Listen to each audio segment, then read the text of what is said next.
Welcome back, everybody. In this video, I'm going to be looking at and critiquing my old games and hopefully giving you some insight into my processes and how they've evolved, and also giving you some ideas on maybe games of your own and also things of what not to do.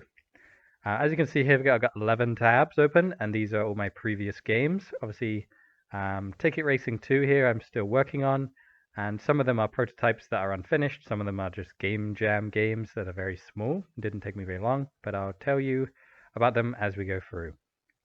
So, this first one is called A Western Ballad. When I left uni, I was looking for a game engine that was easy to work with, quick and simple game making, and was pixel art.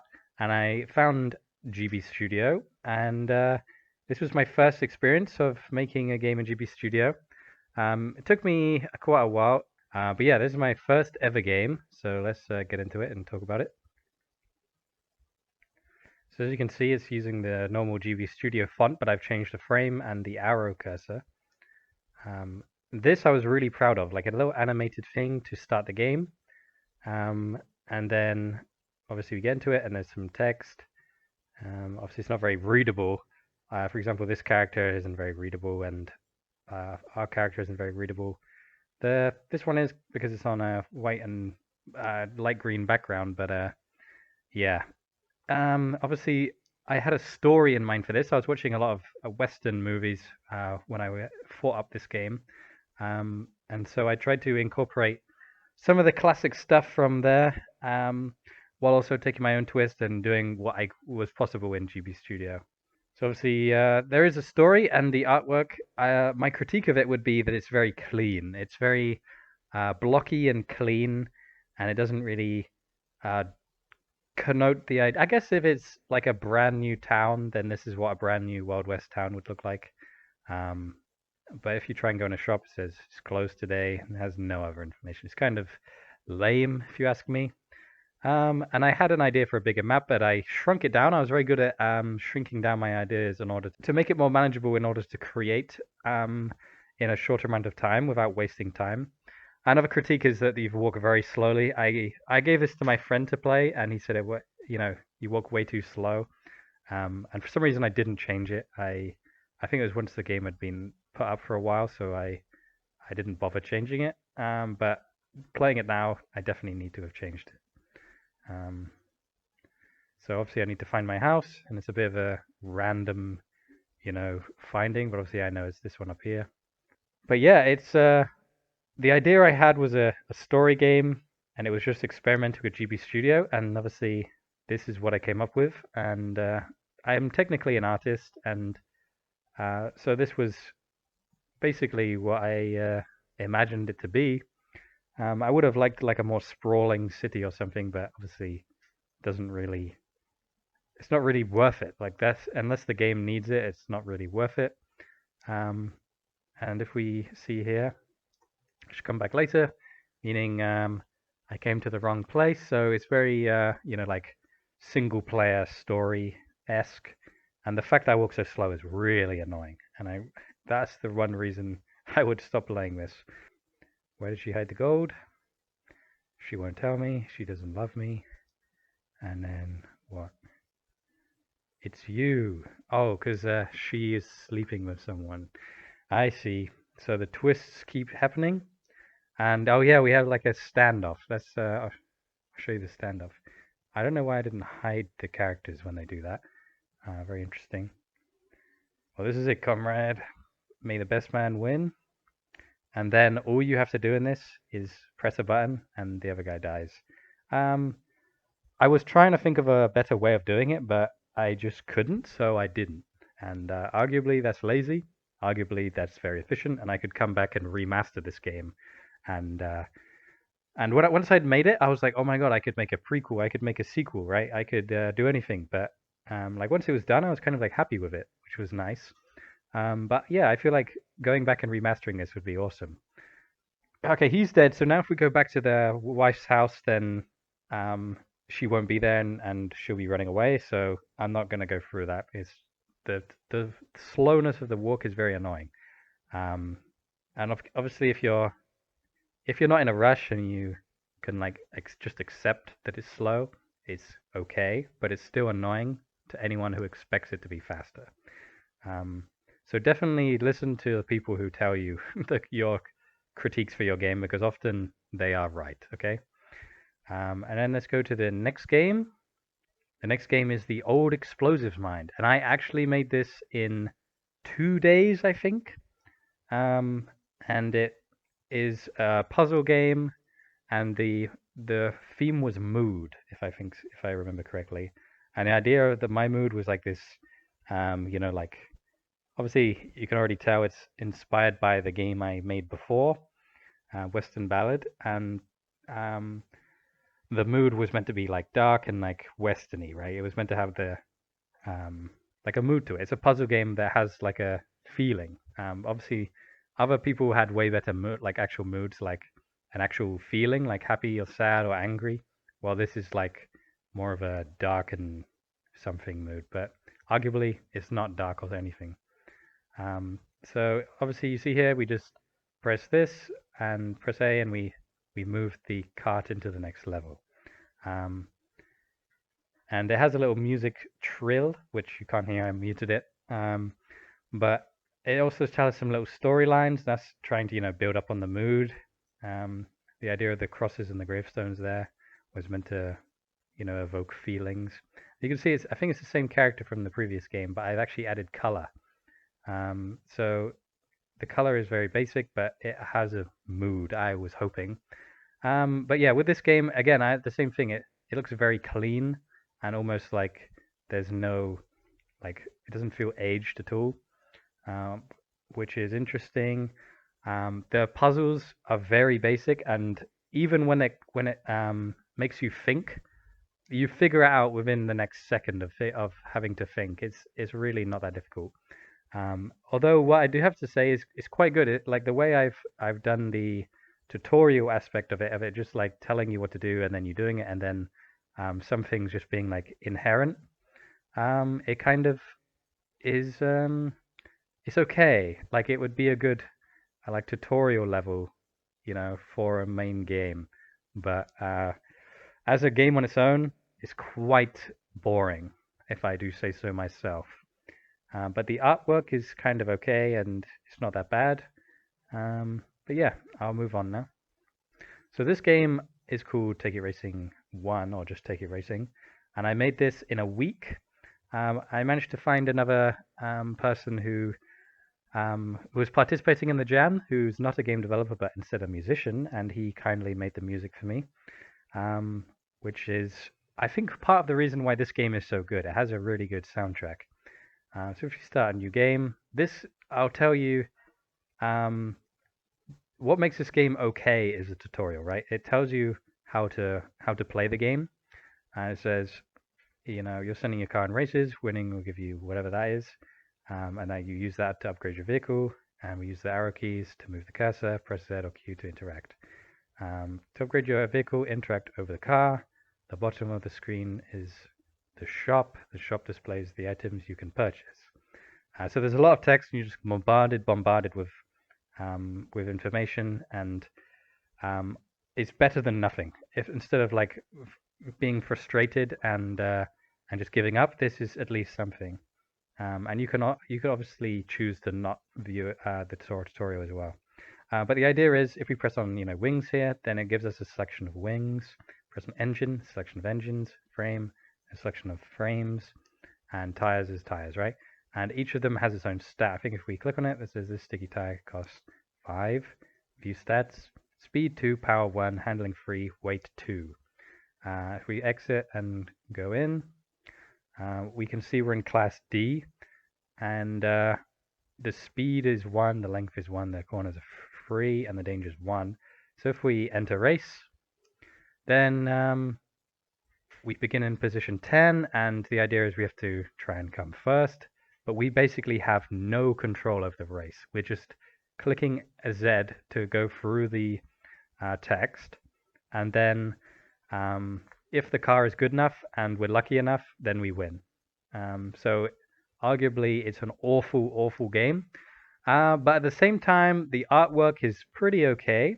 And when you actually do pay attention and you kind of care, then winning feels great. When I was first making this, like it feel like reading the text. It's like watching motorsport in a way. Obviously, motorsport isn't reading text, but it is, sat there staring at a screen, waiting for something to happen, right? And so when something does happen, you feel pretty good. And at least when you get, when you get the money, um, you can actually buy a wing, for example. So I don't think I have enough money, so I'd have to get some more money. So I'll do that first, and then I'll show you what it's like when you buy something. It's just changing the stats and changing what's predetermined in the I don't mean predetermined, I mean what's set up on your car that you can see physically. Okay, we have 1 lap left. We're in position 7. Make your bets.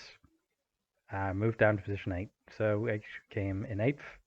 So obviously that isn't a win, so we didn't get anything. I think if we come second, we get something. And if we come third, we might too. But it's all depending on the max of the thing. Okay, so we're now in third place we're in first place with 3 laps. We stay in position 1. We have 2 laps remaining. You kept your place. You're in position 1. We have 1 lap left to stay in position 1. You kept your place. You're in position 1, and we won. So fantastic. We now have 4 things. So now if we set up the car, go to the wings, click on this first one. Basic wing cost 3. View stats. 1, 1, 1, 2, and then buy it. It's now installed. You now have 1. So you see this is now updated. And as we click around, you can see we have the most basic of everything. Except for now we don't have no wings, we actually have this. And originally when I thought of this, I was going to have the artwork on this car update, but unfortunately that just wasn't possible. I got this down to as much as I could. You see here, this has 4, this has 4, this has 4, this has 4. That's 16 frames. And obviously the maximum is, I think it actually might have been less at the time. This was with GB Studio version 1, I think. So it would have had like maybe 18 frames. I can't remember how many frames it had. Obviously now it's more like 24, so I would have been able to get away with a little more. But yeah, maybe this is worth redoing, this idea. But yeah, the gameplay is pretty horrifically bad and actually quite boring unless you obviously like reading in your games and you are a fan of the idea of cars rather than actually having cars. But the overall execution for 1 week's work is pretty good. And if we press Ticket Racing again, and you can see there are multiple tracks. And this was, I think, the selling point for a lot of people. Like you can actually, there's actually progression involved and actually felt like you were doing something. And once you've won all the races, and it says 1 here, and it says they all say yes, then you go from Class D to Class C. And then that goes up all the way to Class A, which then you win the game. Which is quite satisfying once you do it, but arguably, and even to me, it's not the best game in the world, but it's still a satisfying one that taught me, or like made me want to keep doing this idea. That's why I started making Ticket Racing 2, and kind of like use this same idea, but or like the racing idea, but kind of changed it slightly so that the player has more choice. Okay, this one I think I made in a weekend, and you see it's for the 1-bit weekend and low effort jam too. So obviously the idea is it's meant to be low effort and 1-bit. So 1-bit means black and white or whatever color, whatever 2 colors. And the low effort jam was meant to mean that, it was just like, I guess like low quality. I'm not sure. But you can see here I kind of was inspired by the Ticket Racing theme with the checkered, So let's have a go. Welcome to Chaos Lab. On the right, there are objects you will be sorting. Interact with them to learn what they are. I've just realized how similar this character looks like to the Among Us character. When I made it, I thought it looked like the Doom character, but now to me it looks like the Among Us character, which is hilarious.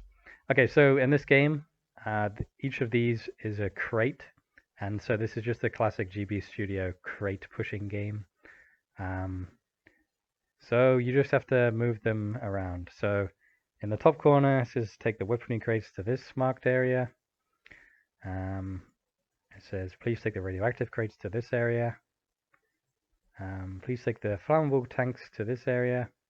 And then down here at the very bottom is take the acid barrels to this area. So this is actually quite a difficult puzzle game that you can kind of cheese a bit. Like you can get in behind stuff. But I found it was okay. It's more frustrating than anything. You kind of have to restart a lot and like try different things, which arguably makes it a good puzzle game. For it's just the one level, so arguably that's where the low effort comes in. And the idea of the actual character is that obviously you didn't do this one at a time. You left it to the end of the week or something, right? So your character's doing it all in one shift. But yeah, as you can see the artwork, you can see like little lockers here, little crates, and like piping. Obviously I know what I'm looking at, so it might be a lot harder for someone else to like decode what they're looking at. But yeah, you can see your little character runs around, no arms, no real expression. They're just wearing a helmet. And obviously it's just classic GB Studio pushing. I can't remember how this actually is completable though. Maybe it's like this. But yeah, it's a very simple game, which is a great thing. Simplicity is fantastic. And it does make you kind of think. But obviously the artwork, I don't like the one bit. It does work for some games, but arguably for this game it just doesn't work. I'm finding myself wanting to sort the barrels out, so I guess it's not that bad of a game. I remember this one being worse than it was, actually. I thought I don't mind it too much. Obviously, it's a bit awkward putting everything on everything. It doesn't really make sense what you're doing unless you know how to play. It doesn't really give you a good understanding of what you should be doing. So arguably that I would want that to be changed if I was to make this again. But either way, I'm pretty impressed with what I was able to achieve. Yeah, let's move on. Okay, Hakka. This is one of my favorite looking games I've made, but mainly for the like a little effects here. You see how it says Hakka, but it's got like classic little shimmies for it. And I did got a lot of positive feedback on this, and I kept it as simple as I could. So, are you the hacker? Thanks for coming. Please come inside. As you can see, this is a cool little outside area. I was trying to make it very cyberpunk. If you remember with a Western Ballad, I said it looked very clean, but as you can see here, this is not very clean. This is like using dithering almost in some places, and like blurriness. And there's like things on the floor, and there's like details. So this definitely is learning from my previous mistakes, I guess. So the actual gameplay is a bit different though. Just like in the old Explosives mine, this is very predictable gameplay and puzzle solving, and it really bothered me that I wasn't that good, and I'm still not that good at creating puzzles. All of this stuff is very, very easy and obvious, and there's almost no reason to play it because it's just so obvious, right? There's like sometimes multiple ways to do things, and once you've like done it wrong once, then you've now got the answer. Like it's not that complicated, and so again, it would seem like it's more of a demo and a prototype than an actual game. Like the mechanics are not very strong, and there's no point getting to the end because it's just so repetitive and quite boring. The music was okay, so I'm not too. I'm kind of glad that I managed to get some music in. And yeah, the artwork is quite good too. It doesn't look that bad, and I enjoyed making the game, but obviously the design of the puzzles is severely lacking. And from this, I wanted to make a better puzzle game, but I also understood that I didn't want to make a puzzle game, right? So I kind of was at odds with myself, and I started making this game called Space Punk. And it didn't first start like this. This is kind of like an updated version. Let's press new game. And obviously we get to choose our character, which is awesome. Choose this guy, and we can be fat or thin or anywhere in between. And so yeah, there's a guy outside, and it's a cop guy, but it's actually a robot. Standoff Crime Bureau. Upcoming cyber attack. Do you have any involvement on this matter? Be warned, I am a lie detector. Which is a very cool character idea. I like the idea of a guy being a lie detector. And whatever we say, obviously, he goes away because we're lying, or like we have nothing to do with it yet. And then he obviously goes away and he says he'll meet you wherever. And like there are some cool things in this game. For example, if I choose a floor and go to 0, if I go out and I talk to this guy, like this has nothing to do with the actual game, but you can. I mean, I had ideas for it being connected to the actual game, but it ended up not actually being that connected. Is this thing here is like a side story, which arguably I wasted my time creating, right? You kind of want to make sure you create your main story and the puzzles in it before doing anything too bad, right? Or too time consuming. And this was quite time consuming making this stuff, but I guess it did help with the rest of it.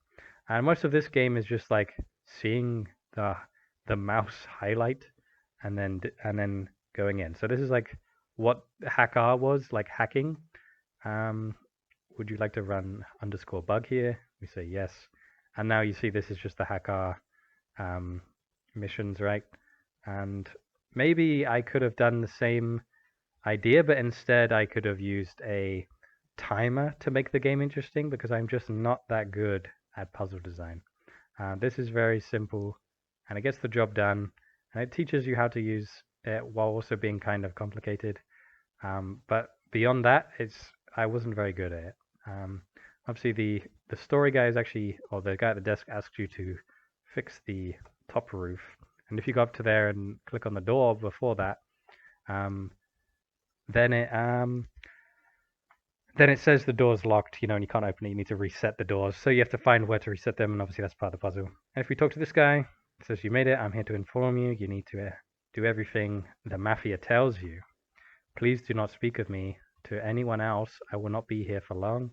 When you have earned their trust, I will get back in touch with you. In the meantime, stay frosty. So this is obviously inspired by cyberpunk, without a doubt.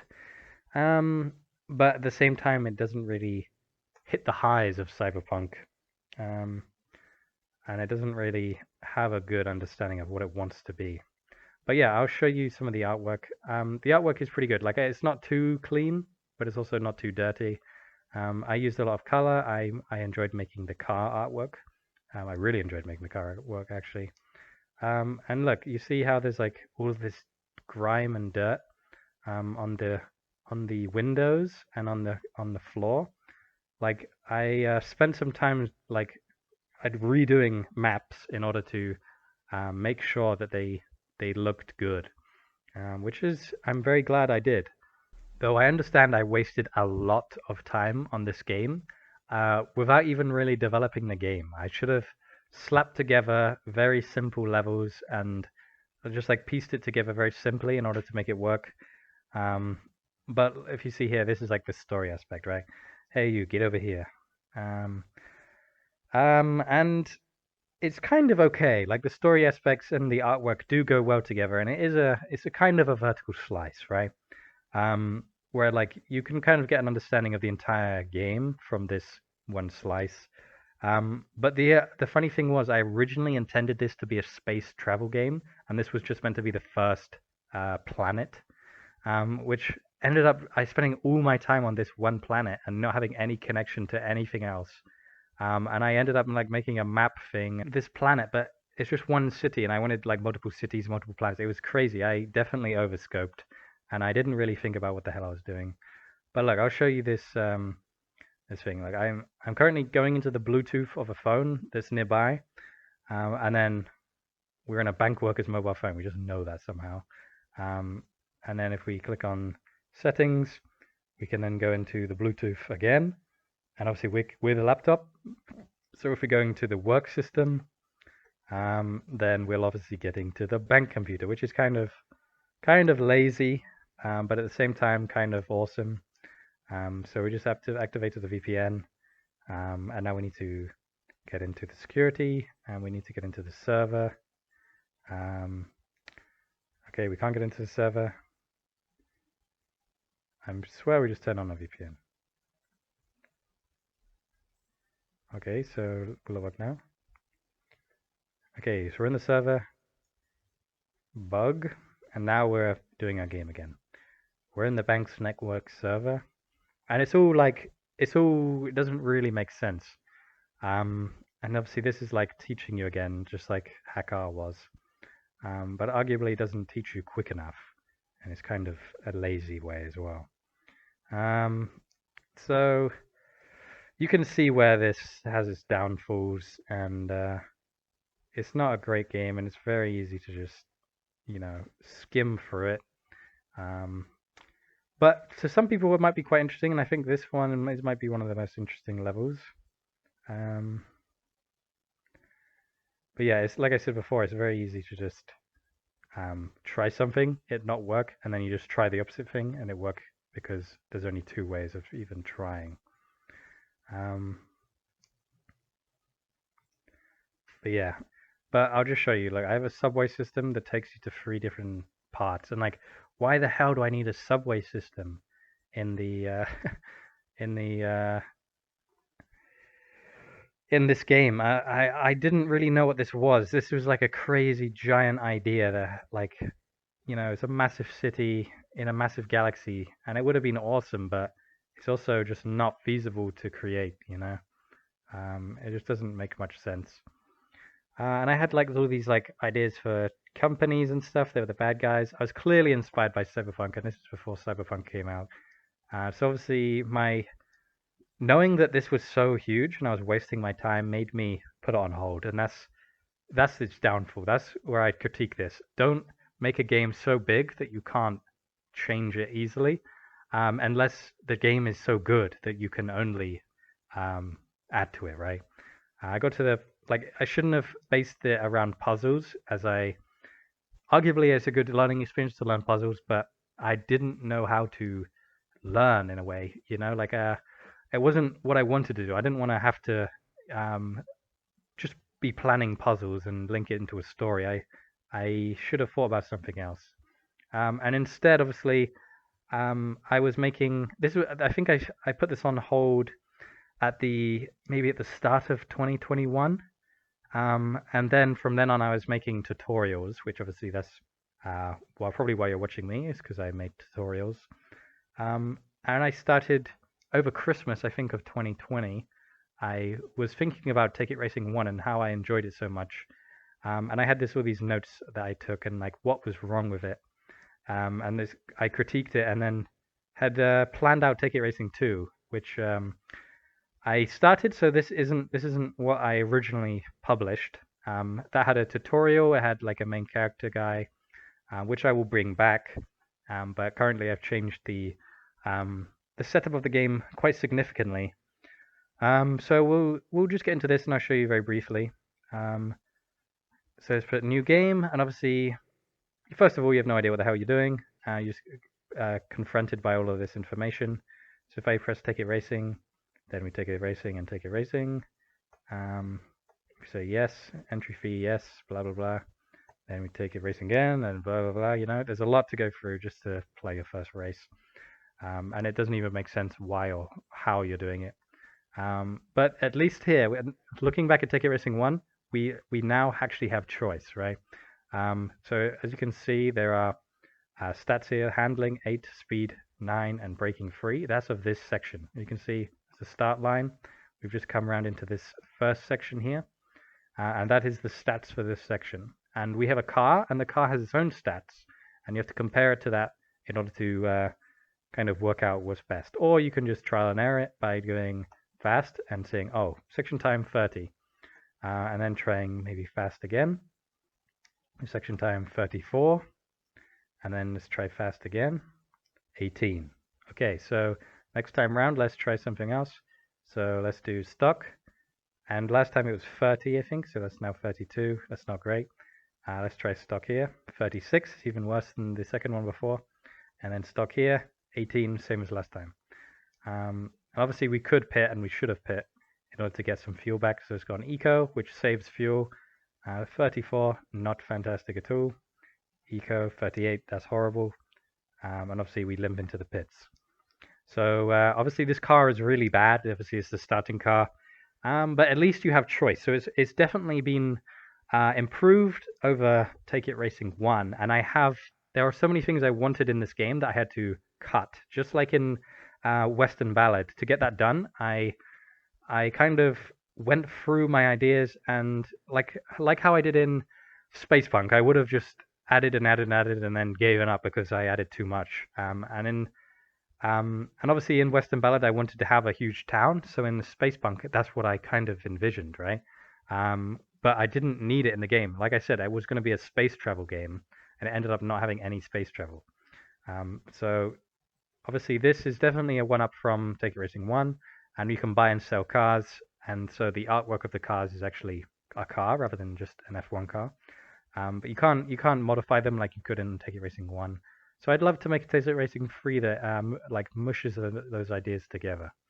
As you can see here, if you look in current standings, which you can't because I think we failed. We have to pass the qualifier, which we couldn't. Our car isn't good enough. But there are multiple things here, which obviously point-to-point rally is locked, but drag racing is unlocked. It's free to entry, so we can just enter it, and I'll show you how this works. And this is definitely another one up from Take It Racing 1. Obviously, it's not perfect, but you have to mash the up arrow in order to move your car forward. We're on the left of the track, and they are on the right. And if we win, we get $100, and if we don't, then we don't. And that's simple as. I think all you need is to finish one race. Yeah, you do. And then we got an extra $100, and it takes you to this calendar. Every time you finish a race, it progresses time. And in the full game, it'll be every year you unlock stuff. But that's both races and new cars. And I'll just show you the car art in case you've never seen it. So if you go by cars, we just view all. You can see here we have, just like in the original Take It Racing, there's classes, right? So Class D is now compact cars, and there's 3 of them currently in here. And Class C is sedans and coupes. And as you can see, the artwork is pretty nice. I like the isometric, almost straight-on view, or it's more like 3/4 view, but it's isometric. And obviously S-Class is super, or formula cars, and there is B and A as well, which A is competition cars, like race cars, and B is sports cars, and Grand Touring cars. So as you can see, I've tried to improve the original game, but obviously it's taking me a long time. But the vision is still concise, and it's still not growing, but I'm hammering it in, the nails going in of what I need to have in this game, and I'm stripping out everything else that does not need to be in here. And I'm trying to make sure that there'll be enough fun for the player without being too annoying. And as you can see here, look, this is our car in our garage. We can have up to 5 slots if we buy them. And handling is 2, braking is 1. And if you press more, it tells us the power and the fuel consumption. So yeah, this obviously what I would say is it needs a tutorial. And I have been improving this and replaying it a lot when I get the time. This game here is a game I made for another developer for their game. I played the game on my channel. It was called Solar Surfer. And in their game, they have loads of small little mini games, and this is going to be one of the mini games. And obviously, it's very simple. It's just a game of luck where you drop it in, and you can either get 0, 1, or 5 tokens. So if we drop it in, hopefully we can get a 5. Nope, 0 again. Okay, so obviously I can change where I drop it in by just pressing the arrow. And this is obviously more like a tech demo. I use this as a tutorial as well, if I remember correctly. So obviously now we're getting to the stuff where I was actually sharing it as I was making it on my YouTube channel. Take It Racing 2 I've been sharing. And this one only took me a day, I think, to make. It's very simple, I hope you can tell. But I do like the font work, and I like the actual idea. But yeah, it's kind of a nice game. Obviously, it's hard to critique something when it's so simple, and it's not buggy. It does the job. and you can get a high score. It's not very smooth. That's one thing I would say. It doesn't feel physics based. It feels like luck based, which is okay. So yeah, it's a weird one, but it's definitely it's in my portfolio technically. So yeah, let's move forward. Office Combat. Office Combat I really enjoyed making, and I've talked about it before as I've been making it on my channel. But I had the vision in my head for a while. I was like a boss fight, like office game where you fight the boss because he's annoying, and so I was like, well, to get to the boss fight, you have to go through your coworkers, maybe, right? So to critique this, I'd say the colors, I don't know, they're a bit too bold and contrasting. Um, and I really like the writing. Like the writing, I find actually funny, and whenever people play, they seem to laugh, and the comments are kind of memeing on the writing in a way. So I feel like it was definitely a successful game. And I'm sure you've played this is like my most played game, I think. But yeah, I'll kind of skip past this one because this is very recent, and the last two are very recent as well. But yeah, it has some music in it, and the game is very short. That's another critique. It's very short. It doesn't really have much in it, but it's satisfying.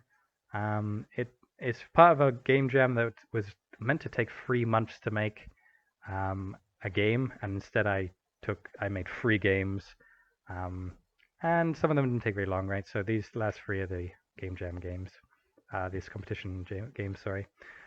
So yeah, let's skip past this one. This one's obviously one of my favorite, but also very short and very simple, but satisfying. Dead Dungeon. Honestly, I think this is it's an awful game. I think I'm very hard on myself. I like the font. That's one thing. This thing is kind of cool, opening up. But like the actual gameplay, I didn't think it out through very much, and I was intending to have it as a tutorial game where I show people how to make a dungeon crawler game. And if that is how you judge it, then I would say it's successful because it is what it is, and it has some upgrades. It has simple stuff, has simple little mechanics like falling down holes back to the first level. It's got a kind of like a little character. Here are the upgrades here. So it has something, right? There's something to it, but unfortunately the boss fight at the end is very buggy, and I didn't bother to like fix all the bugs. Some of them I didn't know existed when I uploaded it, but I haven't even gone back to fix them. I think I have actually, but I've been leaving it for a while. I just didn't enjoy it. This isn't my kind of game, and if I had to make it again, I probably wouldn't make it again, if I'm honest. The artwork is very clean, but also kind of representative of what I was intending it to be, like a hellscape kind of thing. But yeah, it's just not that good. I deliberately didn't make music for it because I didn't want to spend my time doing that. So I'll move on. But yeah, the critique of this is just don't make a game you don't want to make. That's a great idea for anyone who's listening. Only make games that you actually want to make. Don't waste time on something that is for someone else. Obviously, tutorials, that's fine, right? I was making it for tutorial, but to put it up on my page and say this is my game, it doesn't sit right with me. So I'm glad that I made it. You can download the files, the actual project files, for free. Everything's for free. So yeah, this isn't my finest hour, but also it was a learning experience for me and my viewers. So keep that in mind when you make your games. Don't just make a game because it's easier or whatever. Make a game because you want to make it. And remember to keep the scope low. That's a big thing I've keep coming into. And then the third game, the final game, is more of a demo. It's actually space. It's actually space exploration a bit, which is what I intended with the original Space Punk. But obviously this is more like space themed. And I could incorporate things from Space Crawler into this, to make it more interesting, like the bug stuff, if I think of a better way, or just as a recall to my previous games. But yeah, the artwork is, I think, some of my best artwork. It's like actually representative and actually quite good. It's like messy when it needs to be messy, but it's clean because it's space-ish. It's not too cluttered. Obviously, the one thing I find hard about Game Boy games is like knowing like what the hell you're meant to click on. Like how do you know what I'm supposed to do, right? It's very easy with a UI based game to just have buttons to click. But with this, it's not that easy. It's a funny one because obviously it's not technically a game, but it has the stuff that I wanted in my previous games. Like this space movement is actually quite satisfying. So I got to say, I kind of did myself. This is like after Dead Dungeon, I kind of just wanted to make something I wanted to make, and here it is. It's very simple. It doesn't really have a gameplay loop or anything, but it's like a demo of what could be, and what could be is pretty good. I mean, I'm a fan of it, even though I'm a fan of my own game. Um, so yeah, I definitely want to, you know, continue with this kind of stuff. And obviously the critiquing I've had of other people is probably more valuable than my own critique of it, because it's so fresh. It's like giving yourself time to kind of go back and look at a game is probably one of the best things you can do. Um, and by like trying out different things in between times is a great way to learn and evolve as a game designer. So yeah, I hope you guys enjoyed this video. Put my patrons up on screen right now. Thank you so much to you guys. I recommend going back and playing all your previous games. And if you want, if you like this video, I can go back and play my games I made in university and show you some of the 3D models I made as well, if that would interest you. But yeah, this is all my Game Boy games for now. Obviously, I have some secret ones in the works with some other people. But for now, this is all I have on my itch, and this is free to the public. So yeah, I'll leave it here. And remember to like the video if you like the video, subscribe if you haven't already, and I'll see you in the next video.